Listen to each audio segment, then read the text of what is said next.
श्रीराम सीतामाईंना सोडविण्यासाठी श्री रामचंद्र त्या दुष्ट रावणावर चढाई करण्यासाठी लंकेवर चालून गेले. परंतु वाटेत प्रचंड सागर आडवा. आता हा समुद्र वानर सेना कशी पार करणार? श्री रामचंद्रांनी समुद्र देवाची प्रार्थना केली.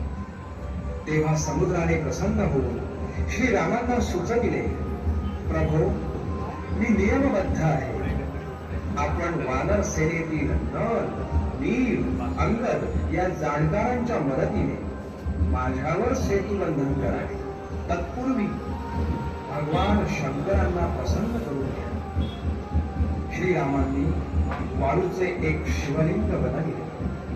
या शिवलिंगाची मनोभावे पूजा करून भगवान शंकरांना प्रसन्न करून घेतले. श्रीरामांसाठी महादेव साक्षात प्रकट झाले आणि कार्यसिद्धी करून दिली. तेव्हापासून भगवान शंकर श्री रामचंद्रांचे ईश्वर बनले. म्हणून रामेश्वर हे नाव रूढ झाले आणि या पवित्र स्थळाला नाव पडले सेतुबंध रामेश्वर. संत म्हणतात, हरिहरा नाही भेद एका विलांटीचा